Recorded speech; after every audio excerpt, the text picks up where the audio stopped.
بسم اللہ الرحمن الرحیم۔ زندگی کا نتیجہ ہے جب ایک ماں کی شکل میں اس کی گود میں ایک بچہ آ جاتا ہے۔ اور اللہ کا بھی عجیب نظام ہے کہ اللہ نے بچہ ماں کی گود میں دیا ہے، باپ کی گود میں نہیں دیا۔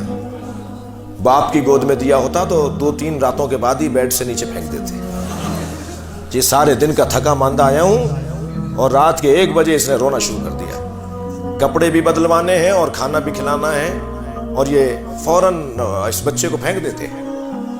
اللہ نے سخت مزاج لوگوں کے ہاتھ میں تو تربیت کا کام ہی نہیں دیا۔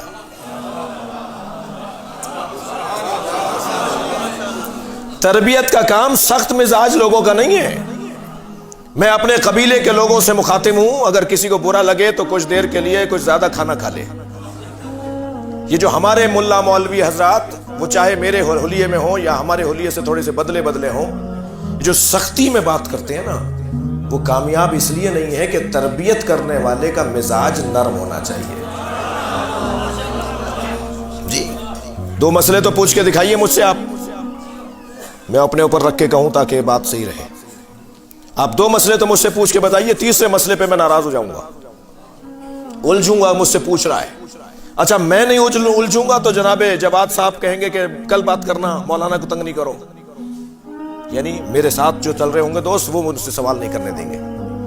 ماحول ہے نا، میں ایک جنرل ایک عام بات کر رہا ہوں۔ جی میرے اندر حوصلہ ہی نہیں ہے جواب دینے کا، میرے اندر ہمت ہی نہیں ہے جواب دینے کی۔ چاہتا ہوں کہ قوم اچھی ہو جائے، چاہتا ہوں کہ قوم ترقی کرے، میرے پاس انہیں ٹائم نہیں ہے دینے کو۔ مربی کو رؤوف اور مہربان ہونا ہے، پیار بانٹنے والا ہی ہوتا ہے جو کسی کی اصلاح کرتا ہے۔ اس وقت تک آپ کسی کی اصلاح نہیں کر سکتے جب تک کہ آپ اس کو اخلاق سے بات نہ کریں۔ قول لین، قول رؤوف، قول کریم، یہ الفاظ آئے نا قرآن میں۔ بات کرو اچھے انداز سے بات کرو، میٹھے لہجے میں بات کرو۔ پہلے تو اگر کوئی ہمیں ٹوک رہا ہو تو اس کا شکریہ ادا کیا جائے کہ کوئی تو ملا جو ٹوک رہا ہے، اب تو ٹوکنے والے ہی نہیں رہے۔ اور پھر اگر غلط ٹوک رہا ہے تو اسے سمجھا دیا جائے، اور صحیح ٹوک رہا ہے تو اپنے آپ کو سمجھا لیا جائے۔ جی عزیزان گرامی، اللہ نے ماں کی گود میں بچہ اس لیے دیا کہ اس کو اللہ نے بنایا ہی اس کام کے لیے۔ اسکولوں میں ٹیچنگ اسٹاف میں خواتین کیوں رکھی جاتی ہیں؟ مردوں کو رکھیں گے نا تو یہ لکڑیاں توڑیں گے،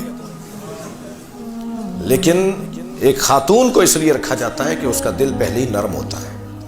اللہ نے بنایا ہی اس کام کے لیے، اس کو مربی بنایا ہے۔ اللہ اکبر۔ جملہ ہدیہ کر رہا ہوں، مجلسی لوگ بیٹھے ہیں، کبھی کم کرنے کی ضرورت بھی پڑی نا، کسی کی ضرورت پڑی کم کرنے کی تو اللہ نے باپ کو تو کم کیا ہے، ماں کو کم نہیں کیا۔ بغیر باپ کے تو عیسیٰ آئیں گے، بغیر ماں کے عیسیٰ نہیں آئیں گے۔ صلوات پڑھیں محمد و آل محمد۔